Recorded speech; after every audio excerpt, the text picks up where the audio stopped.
Guys, Luke Paints, that major painting coach, and we're back to doing our painting. And so this is the wet palette that I'm using, and you can see that I have a little bit of bubbling up on some of my skin paints, of course, because it's skin paint. And this miniature here is on its detailing stage. So now this is what we regularly do every once in a while. If we've kind of, so I live in a lifestyle where I have to leave my painting for reasons like family or having to do errands or jobs or whatever. So I don't exactly have the ability to sit down and paint for too long without leaving things alone. And so what happens is that when you live at the equator, you have the color pigments and the medium kind of separate. And as long as you're using the right medium and you're placing it in the right way, your pigments shouldn't dry up. So if you've kind of missed the last few sessions of how you avoid that, you can use both flow improver or retarder or gloss medium on your whites to keep them moist. You can also use it on the reds and the colors of the magenta line. So your pinks and your the reddish browns and the maroons or your oranges, you can always do that as well.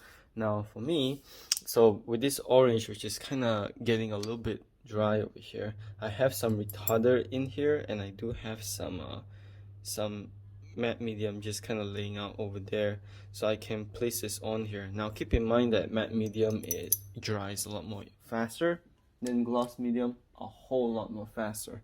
So you just have to keep that in mind when you're working with such paints. Alright, so where is my detailing brush? Oh, it's right here. So we are going to get to working with our hair on our miniature, because that's where we kind of left it the last time. And so with these parts, we want to make sure to get the lighting and the colors right, because we've mostly worked on the front part of the miniature, and this miniature is still, I'd say at this point, is about like 65% done. And most of the lighting on the back, we'll just have to kind of work through it right now. So the first part is making sure we got our lighting right, and the lighting isn't so well done over here, so we're gonna have to take our bits of black and our bits of this ink that we've kind of made with using our browns and our purple lick. So then we're just gonna get these crevices in between, and we want to make sure that there is less black and more so of that ink that we've kind of placed, and we want to make sure to get it really thick underneath in here. And so the reason why we're doing it through here is because we want to maintain the colors underneath.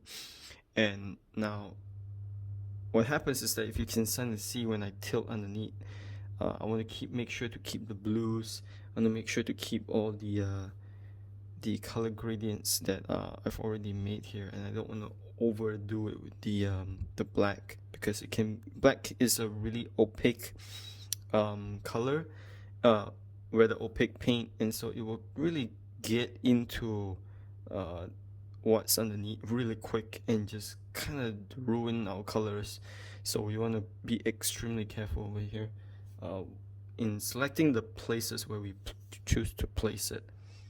Alright, underneath here, and because I want to make sure to still have that those parts that are saturated with color that stand out right now to be still light, because we still want to keep those parts in those colors, because it's what's going to make our grays stand out as we move on. As under here, going to the bottom a little, and we'll just kind of leave it at that. We also make sure to take more of this, fill it underneath in here, just to darken our values, which later on we will have to put a matte layer, and then some purples, violets, indigos, and blues, to make sure that it blends all the hair in between well. And so we'll get those nice moments of brown in it. Okay, and then before we leave this to dry, let's make sure I'm just gonna use my brush over here and just kind of douse it over with matte medium. So this is the matte medium I've kind of placed. You can use any matte medium, it doesn't matter the brand. It can be Winsor Newton's. I don't know if Winsor Newton has one. You think they used to have, I might be wrong. But right now I'm using Liquid Text, and you could also use the ones from Vallejo, or I think Citadel don't have one. But yeah, it really doesn't matter what matte. The ones from AK is really good, but it should be used as a finish, or in between airbrush, so that you can paint on your airbrushing finishes. Otherwise, you rub off paint. Because the way matte medium is used is it dries really quick. So for me, I don't really want to get it in between my in the middle of my painting details, because essentially what happens is that it makes it so matte and so dry that the surface just becomes too rough. During the detailing phase, I'd rather have my finishing a little bit more on the satin side, and it's about the smoothness of the surface, because the smoothness of the surface will determine how easy it is to place on paint. So that's a very important point to have. So I'm taking this is the deep blue that I've mixed in with the turquoise and the magenta. Kind of place it in here into my shadows to define that. And I also want to place it really saturated underneath here. You can see how saturated that that blue or the indigo is. Underneath here as well, we need just a little bit more. Underneath here, oops, gotta be careful here, in here. Place some more. Place some more. Just want to make sure to get it all in here, especially in this portion here underneath, because you want to contrast it with the yellow that's on the top. Indigo is a very good color to contrast with yellow. The indigos, the blue violets, is the color that we really want. So I'm gonna make sure to leave a little bit of that red in there, but not too much. Doing this way. And notice how I'm just kind of mixing it in together with that wash that we've kind of placed earlier, because you want to make sure to keep that. And for the highlights of the blonde hair later on over here, we will actually be placing we're mixing that paint with our skin tone, and I'll show you guys why in a bit for our highlights. And it's going to make these really fully blended, where the colors just kind of go together in our highlights. Oops, careful. Okay, in here, down here, I want to make this kind of soft curved up shape. Oops, sorry. So you guys can kind of see what I'm doing. I'm gonna zoom in for a moment. And over here, you're gonna draw our shadows at this point. Over here, in here, under here.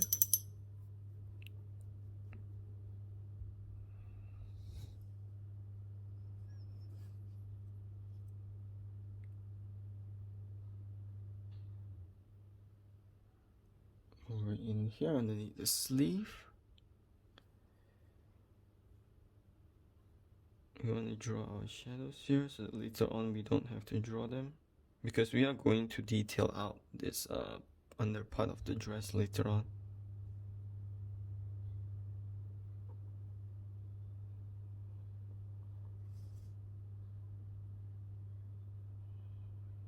Okay, there we go. And now we also want to get the dark darkest darks underneath here. Okay, you should see that really start to pop out. Just gonna leave that to dry. Okay, so let's work on the top of the hair now. Now the top of the hair, because whoops, let's just make sure that it's in focus. There we go. We want to be sure to get our warm colors at the top that goes into this the warm shadows. Right? So we have over here a kind of like red that we've kind of mixed, and we just kind of plump that in like so. And we want to make sure that we don't turn her into a brunette. So we want to move that into the shadows first. Make it lapse and hug into her hair. Okay. Gonna take a little bit more. Keep hugging into her hair. And just step by step.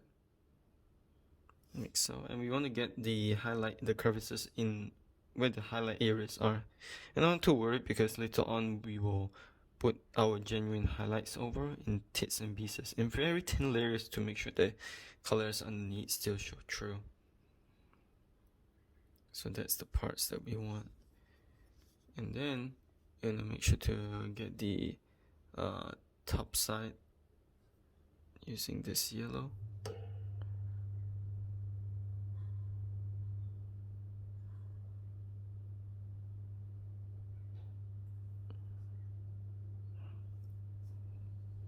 Over here as well. You can see that there's a nice color change, and that's the kind of color change that we want. Let's go a little bit more down here. You want to make sure that we blend the yellows into that red and that blue a little bit better. There we go. So that's a lot more smoother than before.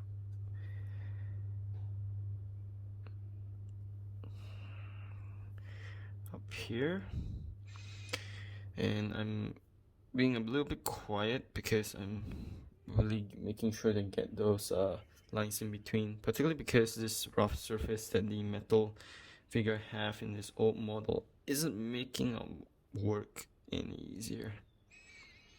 It's actually easier as a painter to work on flat surfaces, for me anyways, and to work on a rough surface, particularly because even if I wash it or I dry brush this, it won't get the same cast lighting effect as I would have if I just kind of did it manually, which is what I'm doing now. You can kind of see that we have that blonde hair just kind of flowing in between, and we want to just get it's just enough where it's going into the shadows, and we have that nice little color change to it. Okay, so let's just make sure to refocus our camera real quick. We can see that it's starting to take that nice little shape. Let's continue working our yellows in, the small little yellows. Softly. Whoops, too much. This is where we need to really respect our darks.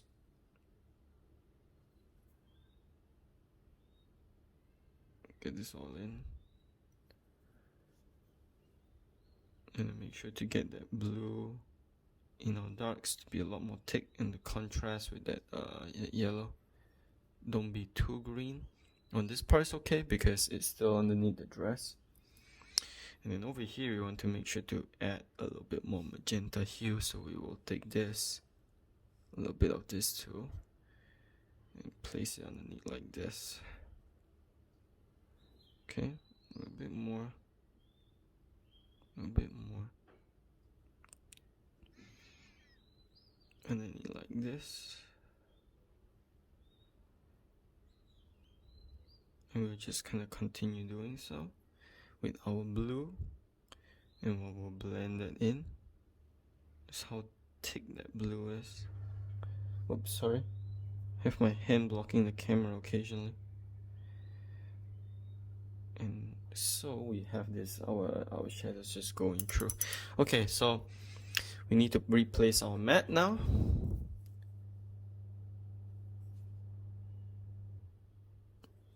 Take more of our matte medium here. Just kind of lob it in there to the darkness, just to get this blend through.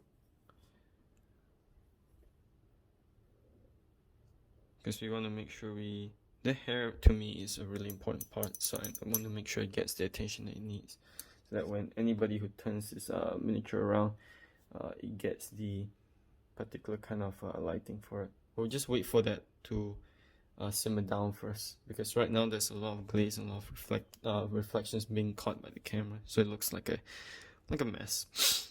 And we want to make sure all that dries with the matte. Okay, so here we want to make sure to color correct that yellow, because there should be a little bit yellow underneath here. And dab it in between. Oops, let's clean that brush. It's kept fur everywhere. So let's take this nice orange and just kind of pop it in like this in small bits and pieces. We'll darken this later on, but for now we just kind of lighten it. Okay, and now we'll just kind of take this red,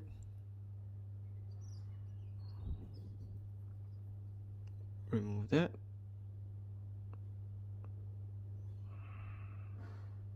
like so. And now we get it to be a little bit more on the warmer hue, and we still want to maintain that blue, so we just put the blue at the bottom.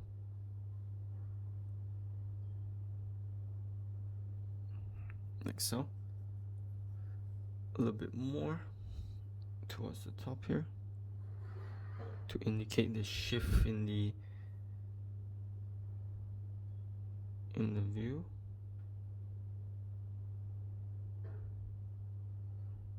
In here as well, because there is this part in the shadows is way too warm. Okay, now let's just remove that just a little bit. Okay, let's get this part with the hand. This hand is this is still like a blank canvas to me. It's still like mostly lacking any kind of details or whatever. So let's work on it finally. First of all, let's just take our dirty skin color, mix up a little bit more. Let's take some tissue and clean up our paints here a little bit. There we go. Okay, and then we take a little bit of that skin, and you want to go over this part.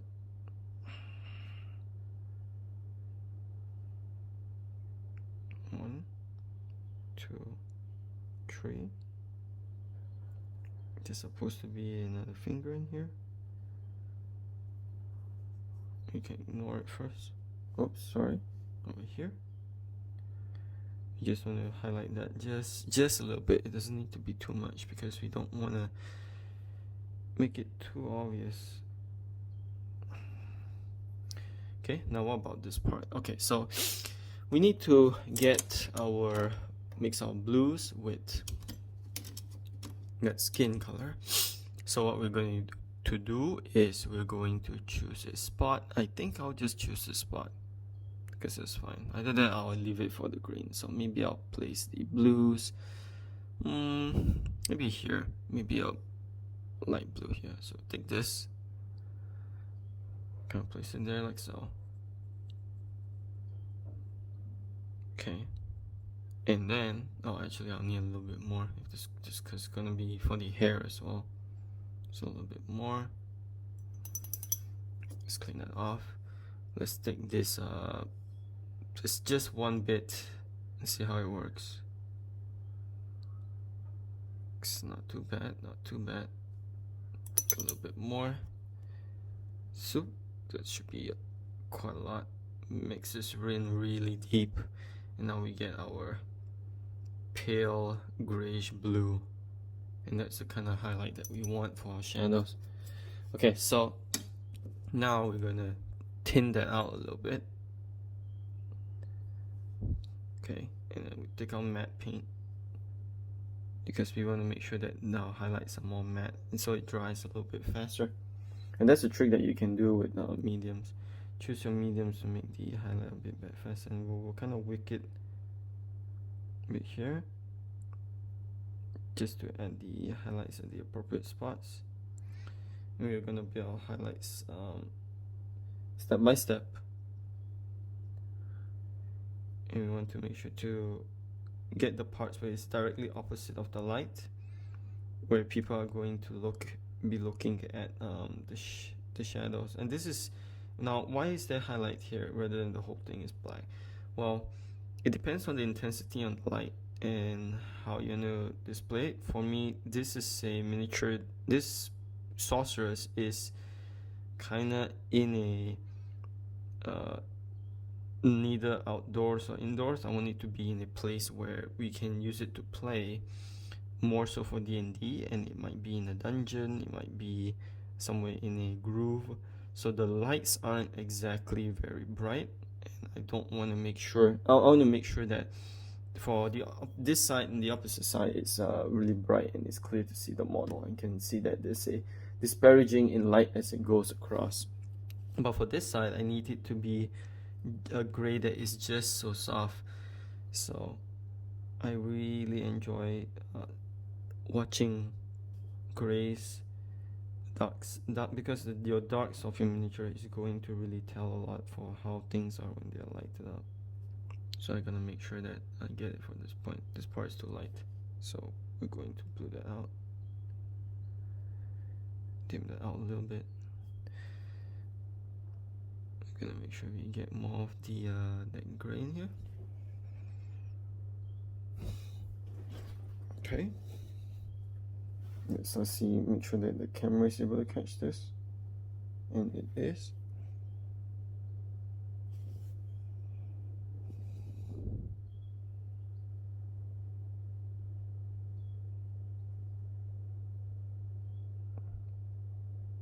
Grade it a little bit further.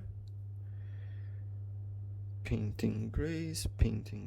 This yellow, it needs to be grayed out. So we're going to blend it from the top. Let's make sure that we have that focused. There we go. I'm gonna grade this part out. And as for this part, we're gonna grade this part out, and we're going to actually create a transition to blonde later on. Now, let's just make sure to refocus our camera. There we go. Doing it really slowly. And we're also gonna make sure that we get this this gray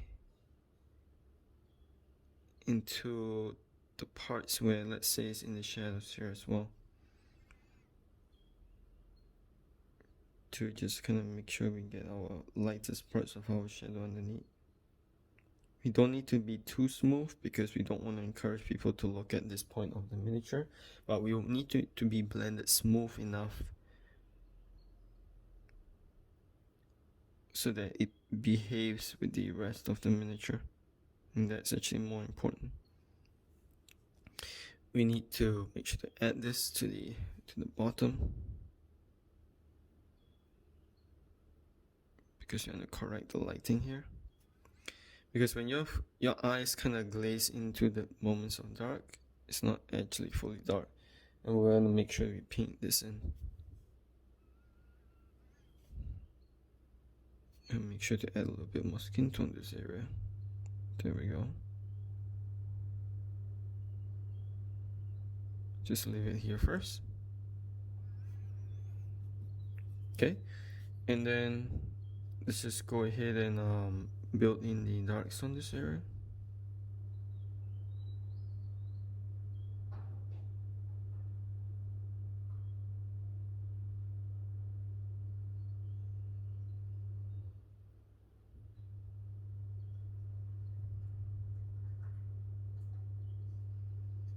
Okay, so now this area looks a little bit better. Now let's just make sure to get this top side, this part that's all facing at this angle.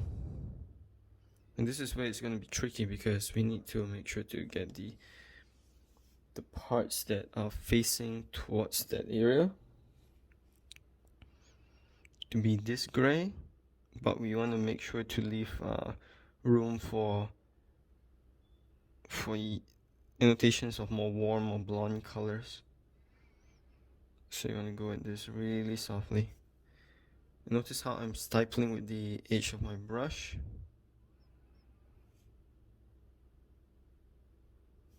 Okay, so we can see that there's a much more better transition overall if we kind of zoom out a little bit. Okay, so now over here, what do? We need to make sure that it's a little bit more warm because it's being bounced off. So you're just gonna get those parts in between. Let's get a bit of orange in there on this part of the miniature that is reflective on the hair.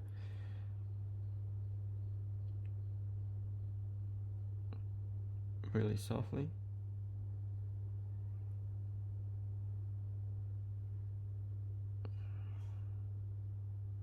Here. Let's get this kind of dimmed out yellow.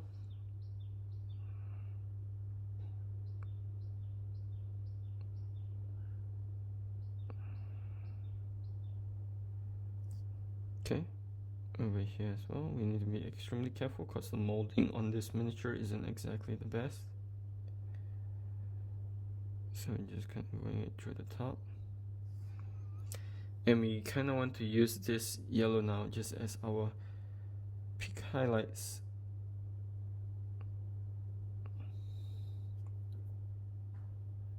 So you guys can kind of see a little bit closer. There we go. There we go. There we go. Let's take our pale yellow here. On the top here. At the edge here. On the top. At the back. Alright. And now notice how this highlight is now very accentuated.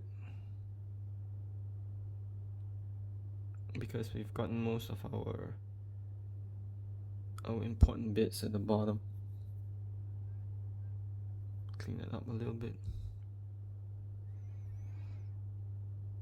Over here as well, on the top requires a lot more lighting to it. Over here, really thinly and really softly. And we want to also get the parts of the hair in the strongest bits.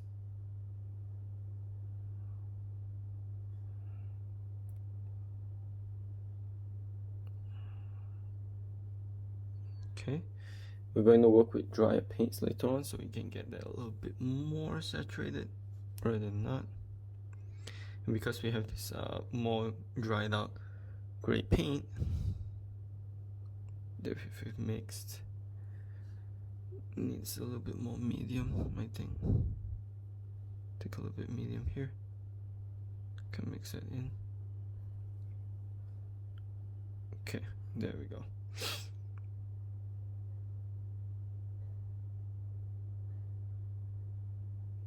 Boop, boop, boop, boop, boop. So there we go. Then we have that smoother transition, and we're going to clean it up in bits and pieces at every step of the way.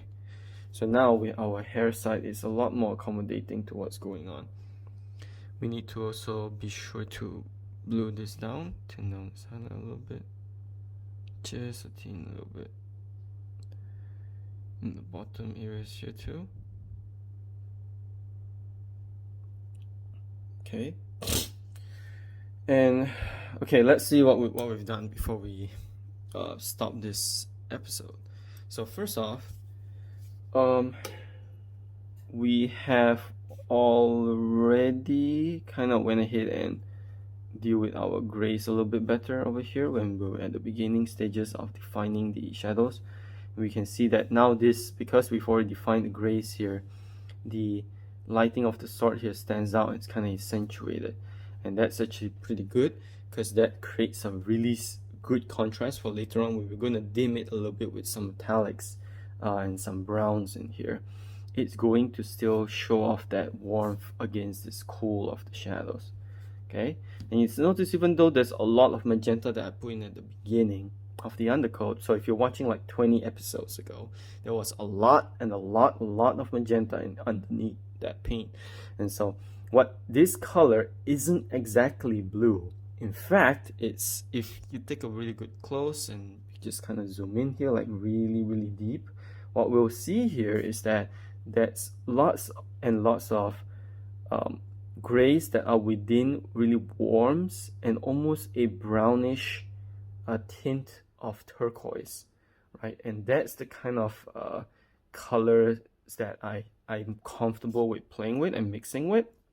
So I'm just going to go in little bits and pieces at it and just kind of build the shadows to kind of accentuate everything, and we kind of start to see this cleave of the light that's being cloaked by her hair. And so that's the kind of detail that we want. And because we're working with at a 32mm miniature, most of the procedures that you kind of see over here, it looks really creamy and it looks really like dirty. But at the moment we keep working and we keep working and we keep working, you can see that our finish here is a lot more smooth. It's a lot more, there's a lot more color details to it. And so a lot of it right now just requires a lot of cleaning up at this point of the miniature. And at the end of the day, it's still going to be viewed at about this range, and only maybe some people will look at it about this close, which is, I hope they'll bring it this close, because that's what I want people to naturally do. So again, guys, thank you for watching, and remember that you should always learn from others, look at what others are doing and learn from others to discover more of yourself. All right, so take care. Toodaloo.